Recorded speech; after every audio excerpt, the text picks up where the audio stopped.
Hi, crafters. It's Cheryl Pietrowski from Hand Stamp by Cheryl out of Indianapolis, Indiana. And I wanted to take a quick minute to give you a video tutorial on how to register for my events. So there are three different ways to do that.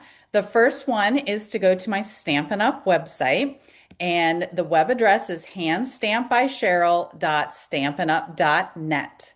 And once you're there, you'll see a picture of me in the left-hand corner so you know you're in the right place. And then you can click on events.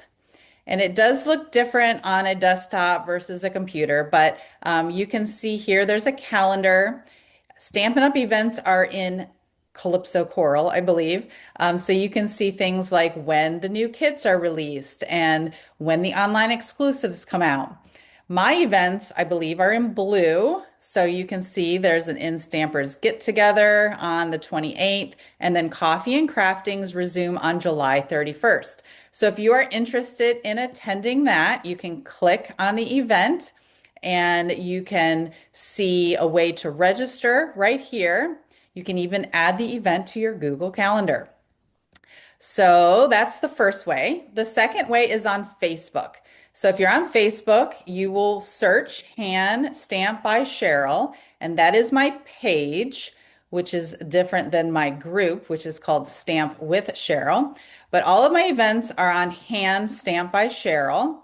And so when you get here, again, I'm on a desktop, you can see there are featured posts. And I do have one up here right now telling you a recap of this video on how to register for events. So you can see what it looks like here. And then you can click the More button, go down to events, and you can see all of the events that I have scheduled for the next year. I like to book a year in advance just to clear out my calendar. So in any case, when you find an event that you are interested in, make sure you click interested or going. That is going to give you notifications in your feed if I ever post an update in the event. If you don't click interested or going, you're not going to see the information that's coming. So even if you're not going, you should still click that. So anyhow, you can see that we have a virtual craft class that is happening today. These are new events hosted by Stampin' Up, but I like to create a Facebook event for them just so I can put all of the information for that event into the Facebook event in case you do attend it, in terms of like what projects you'll be making and what supplies you need for that class and how to register. Okay, now my events, let's say you want to go to Coffee and Crafting, you would click on the event. You're on the About tab, and that's just going to tell you about the event as well as my address. And notice you can see here it says I'm going, which means I'll be getting notifications as I post things. And then there is a discussion tab.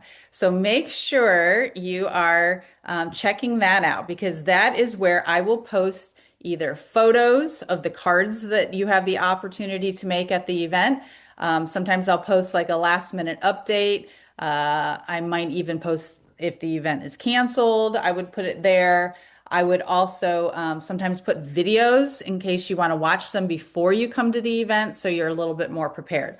So the discussion tab is how I communicate with the people coming to the event. Now, just because you've clicked going or interested doesn't mean you're registered. So in order to register, you will click the tickets button.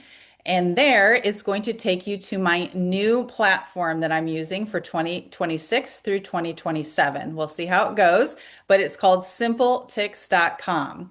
And this was clicking directly from Coffee and Crafting, so it's going to take you there and you can read about it. At this event, you can come and work on whatever projects you want, or you can make the cards of the month.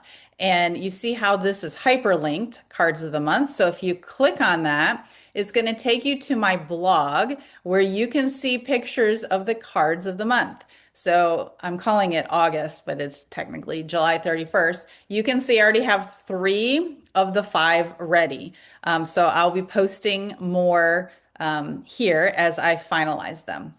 But anyhow, back to registering for the event, you would click on event registration. and then it's going to ask you to confirm which date. So I have this in the recurring format because it happens once a month. So let's say you want to go November 6th, you can click on that one. If you have a promotional code, you'll want to enter it here and then click apply. And then if you're registering just you, you will select one. And then from there, you click checkout now. And it's going to ask you for your name, your email, your phone number. If you want your tickets via text, you can leave that unchecked if you don't. And then this question asks, do you plan to make the cards of the month?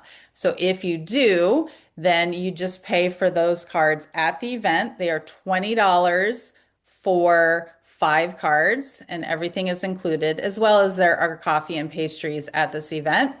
And then if you don't want to make them, you just say no. And then here, if you want to get an email about future events that I post, you can click that. If you don't want text messages, I would probably uncheck that box. And then you click purchase. From there, you'll get an email confirming you're registered. You don't need to print out that ticket, but you do want to make sure you got the email confirmation because there are only 12 seats available at each of my events, and they usually do fill up. So I just want to make sure you're aware of the new platform I'm using this year called SimpleTix. Hopefully it's simple for you. If you have any questions, please let me know. But I hope to see you at an event soon. Happy crafting.